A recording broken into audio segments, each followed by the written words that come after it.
Hola amiga, buenas noches. Soy Duilio Restuxia Eslava.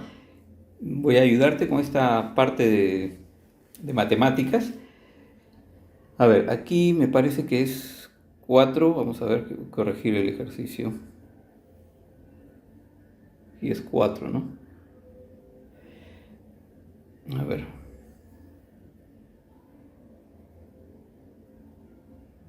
Es así, ¿no? Bien, te piden determinar el número de subconjuntos de B. Para determinar el número de subconjuntos, es necesario conocer el número de elementos del conjunto.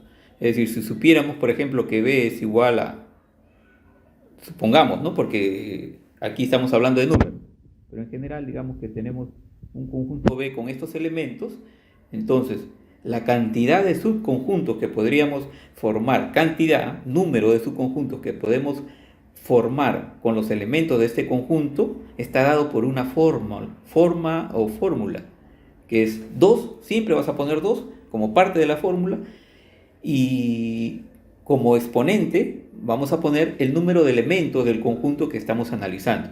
En este caso, el ejemplo es el conjunto B, que está formado por las letras A, B y C, de manera que hay 3 elementos, entonces diríamos que podríamos formar 2 al cubo subconjuntos, es decir, 8, ¿no? 2 por 2 por 2. Se multiplica 3 veces la base, que es 2, ¿no? Y esto implicaría, si vamos a verlo rápidamente, que los subconjuntos que podemos formar son siempre el conjunto vacío, que es conjunto de todo conjunto, que es elemento de todo conjunto, el conjunto B mismo, todo él, luego el otro conjunto unitario con cada uno de los elementos, y luego los pares, AB, AC, BC. Bien, si cuentas todo eso, vamos a hacerlo, vamos a terminar. Decía AB, A con C y B con C. Bien, no podría encontrar más elementos para, para este nuevo conjunto, que se llamaría así, ¿no? El conjunto potencia de B, es decir, el conjunto potencia de un conjunto es el conjunto que está formado por los elementos y sus combinaciones de un conjunto dado. En este caso, y siempre va a ser así, vamos a buscar el láser. A ver, en este caso te decía, y siempre va a ser así, vas a incluir al conjunto vacío. Siempre es elemento de todo conjunto. Y el conjunto mismo, en este caso, si ves aquí ABC, es justamente B. ¿Bien? Y después vas a identificar elementos unitarios, cada uno, A, B, C, aquí están. Y después vas a formar parejas, AB, AC, y después, bueno, ya solamente hay 3 parejas, AB, AC y BC. Y no hay más posibilidades de combinación para formar subconjuntos. Entonces, si tú cuentas, siempre vas a encontrar una cantidad que puedes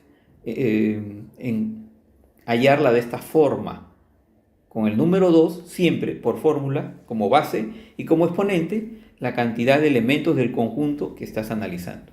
¿Bien? Esa es la forma. Entonces, para resolver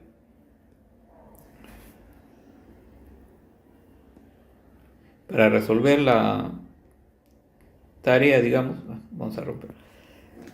¿Qué tendríamos que hacer? Este conjunto B está determinado por comprensión, ¿no? No están explícitos, no están listados, numerados los elementos de B, hay que hallarlos. Bien, entonces, nos dicen que los elementos de B están dados por esa ecuación, ¿no? Pero aquí lo importante es que veas que esto es un producto.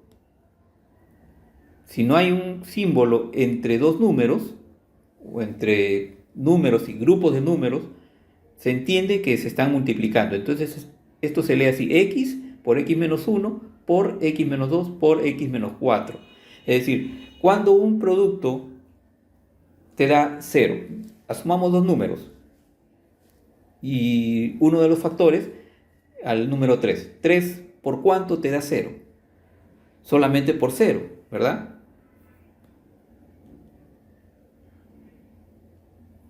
Al 3 por cuánto debo multiplicarlo para que me dé 0.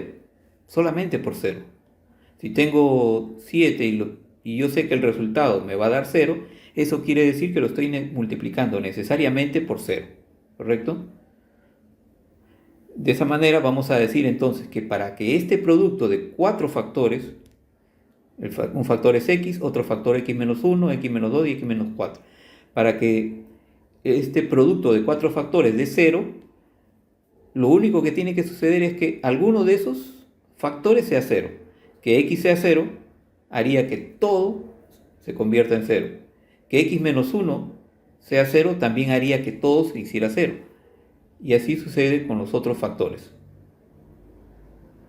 Aquí estaría claro que x valdría 0 y aquí x tendría que valer, para que este factor x menos 1 sea igual a 0, x tiene que ser igual a 1. ¿Por qué? Porque si el resto, reemplazando aquí el 1, este 1 lo reemplazo aquí, diría 1 menos 1, 0.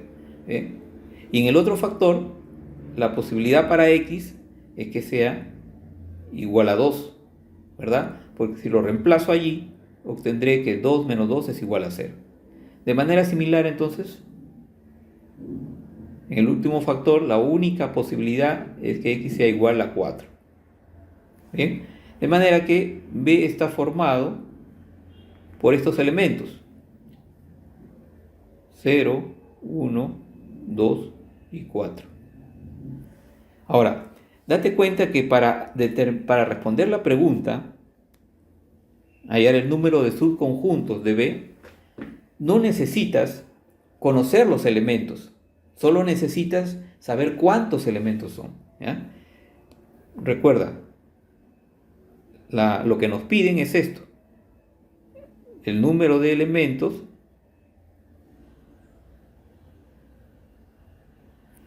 del conjunto potencia, ¿no? El número de subconjuntos de B es realmente el conjunto potencia de B. Y la pregunta es, ¿cuántos elementos va a tener ese conjunto potencia? Ya habíamos visto que la forma de calcularlo es así: 2 por aquí el número de elementos, ¿ya? Ahí va el número de elementos. Entonces, para conocer la cantidad de subconjuntos, no necesitamos otra cosa más que saber cuántos elementos tiene el conjunto.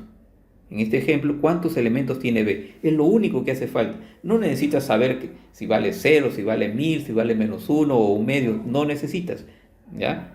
Sin embargo, como en este ejemplo, hay que hallarlos para saber cuántos son. Pero hay ejemplos en los que no necesitas saberlo, ¿correcto? Entonces vamos a decir aquí que esto es 2 a la cuarta. ¿Por qué 4? Porque hay 4 elementos en B. 0, 1, 2 y 4. Y eso nos da 16. Esa es la respuesta.